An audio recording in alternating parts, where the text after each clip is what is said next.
Thank you so much for that kind introduction, and I want to thank every one of you for being here, because whether this is the first time you're hearing about speciesism or you're an entrenched vegan activist through and through, I think there is something here for all of us, and showing our support against speciesism is so important. I also want to thank our organisers and volunteers for helping to put this amazing event together.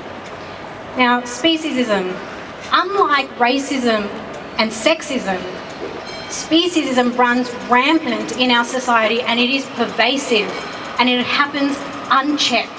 The vast majority of the messages that we receive are speciesist messages. And today I'd like to share with you a little bit about where these speciesist attitudes come from and the toll that it's taking on us. I believe that speciesism is contributing to mental illness in the Western world. And finally, I want to end with some strategies for moving forward and how we can break the cycle of speciesism.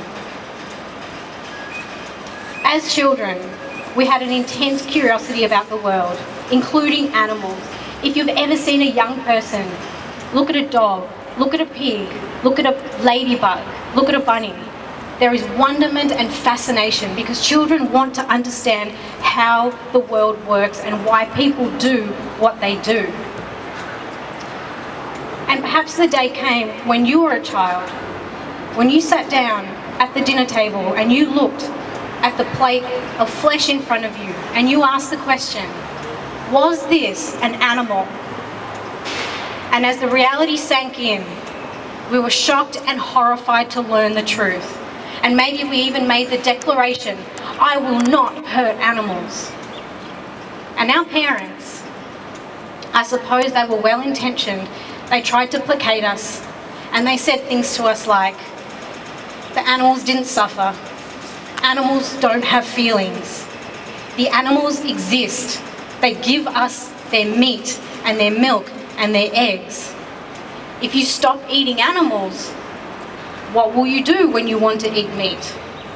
And as children, we were confused, because in our heart, we knew that we didn't want to hurt animals, but everyone around us was telling us that we should. Maybe not with their words, but certainly with their actions. We saw our parents, our caregivers, our teachers, our education system and society so cavalier about the speciesism and speciesist behaviours. They would so casually say, let's go out for steak, let's go to the zoo, let's go fishing. And we heard all of these messages, and unless we knew someone who was vegan or who was a vegan activist, we rarely heard anything to the contrary. There were so many speciesist messages, and even though in our heart we knew it was wrong, we started to doubt ourselves, and we thought that we were the only ones who felt this way, because everybody else seemed to be so casual about speciesism. So what happened? That little voice in our heart that told us to care for animals was suppressed. We suppressed it. Our parents encouraged us to, society encouraged us to. We were told to stop asking questions. We were told to stop worrying about it. We were told that it doesn't matter, that it's normal. And as children who suppress that empathy, we turn into adults who suppress that empathy. And those same platitudes that our parents gave us became our excuses for continuing to engage in speciesism. But at what cost? Now, I believe that speciesism is one of the reasons why we have such a problem with mental illness in this society. And let me tell you what I mean by that. That part of us in our heart that wants to care for animals, that's our empathy. That's our instinct. That's our natural state of being. And empathy is the backbone of emotional intelligence. Now, you might have heard the words emotional intelligence before. If not, it doesn't matter. What you do need to know about emotional intelligence is that it is one of the single greatest factors in our mental health. Emotional intelligence matters more than our grades, matters more than our salary. It matters more than our academic knowledge. It matters more than money, fame, fancy job titles, celebrity, and status. If we have emotional intelligence, we have the best chances of living happy, purposeful, meaningful lives. So what happens when we suppress our empathy towards animals? Empathy is empathy. When we suppress our empathy towards animals, we suppress our empathy towards all beings. We suppress our emotional intelligence. We walk around living stressed, frustrated lives. We end up taking out our angst at random strangers on Facebook. We have bullying, we have cyberbullying. We have so much hate and intolerance in the world. And yet we like to promote peace. How can we promote kindness when there's cruelty on our plate? How can we teach the next generation to be compassionate and to care for others when we're not doing the same? What we are doing through our actions is we're telling other people that kindness is conditional. We're telling them that kindness extends only as far as your species and maybe our companion animals like dogs and cats. But pigs, chickens, fish, cows, sheep, they don't matter. And let's not forget, it wasn't that long ago when kindness only extended as far as the colour of your skin. It wasn't that long ago that I, as a female, as a person of colour, would not be standing up here today.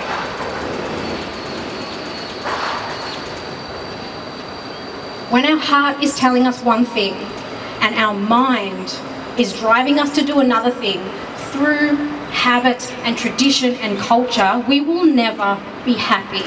We will never live meaningful, fulfilled lives. I consider myself to be an ethical vegan. I went vegan for the animals. And ending speciesism, it's good for our health and it's good for the environment, and of course it's good for animals.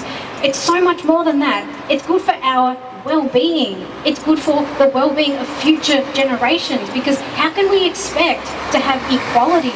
How can we expect to have peace and tolerance and respect and justice and fairness for everyone when we treat the most vulnerable members of our global community in such heinous ways?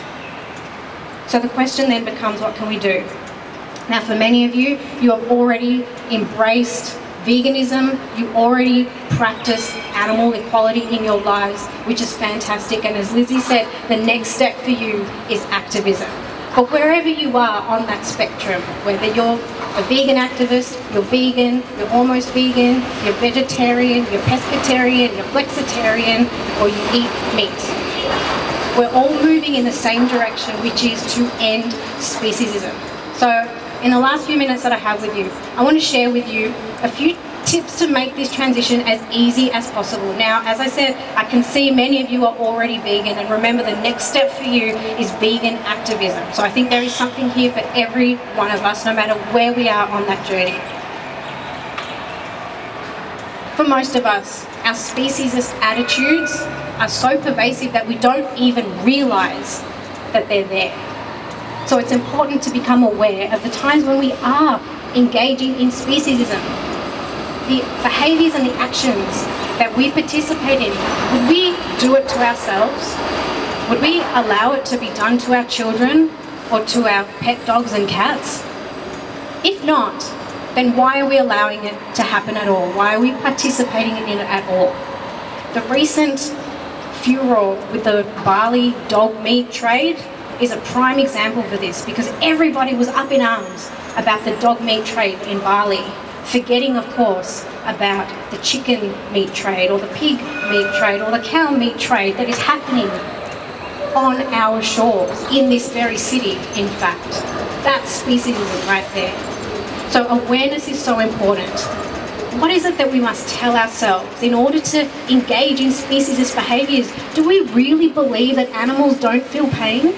Do we really believe that the mother cow is okay with her baby being taken from her and from having her milk stolen to feed a species that's already weaned, most of us. If we really believe those things, it's time to educate ourselves. And I'm telling you this, even though most of you are vegans, I'm telling you this to pass on to the people around you who have not yet made the connection. Do we really believe the crap that we tell ourselves about animals? It's time to educate ourselves, and it's so easy to do. We have the entire world in our pocket.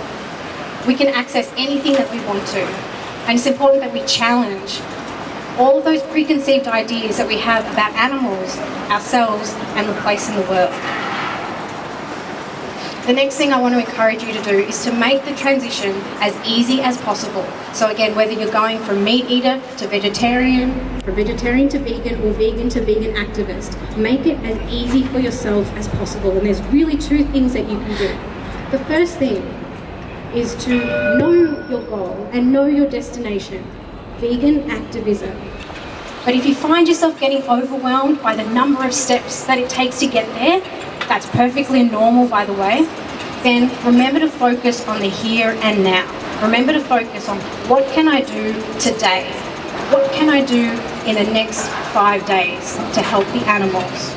Anytime we're feeling overwhelmed, it is a dangerous place to be, because feeling overwhelmed makes us paralyzed with indecision, and we end up doing nothing. So anytime we feel overwhelmed with a big goal that we have, remember to focus on the here and now. What can I do now? What can I do today? What can I do in the next 24 hours for the animals? And the other way to make the transition easier for ourselves is to focus on the progress that we've already made. Because any goal seems furthest away when we're standing at the starting line, but we're not at the starting line. We're not right at the beginning of our journey. Because even for the most dedicated meat eater, there is something that they believe in. There is some form of animal equality that they believe in. Maybe it's that fur is terrible. Maybe it's that Cecil the lion should never have been hunted and killed. Maybe it's that almond milk is actually pretty good. Maybe it's that they like vegan dumplings. There is some form of progress that they have already made. And it's important that we focus on the progress that we've made to give us a head start, because psychological research shows that when we feel like we're part way to our goal, we are far more likely to get there in the end. I want to leave you with one thing, which is to make the decision to continue to move forward, continue to progress to that goal of vegan activist. There are so many vegans who are just fantastic, and we need more of them. And we need more of the vegans to become vegan activists and to be outspoken for the animals. So I want you to think about one thing that you can do in the next 12 hours by the end of the day to move you in that direction. What is one thing you could do? Maybe you can talk to a vegan activist and find out what is it actually like to be an activist. If you're not yet vegan, maybe when you go out to dinner tonight, order the vegan option. Try something different. Watch a recipe video on YouTube. Read an article about what actually happens. What is ethical meat? What does that really mean? Make a decision, decide what it is that you're going to do, and do it. Because we live in a world that is speciesist, but the world is only a reflection of what we demand from it. We might think we have to change everything in our world, but no, it will change when we change. It's time for us to open our heart, allow our empathy to rise, and open our mind. It's for the animals, it's for our health, it's for our planet, and it's for our mental health. Thank you so much.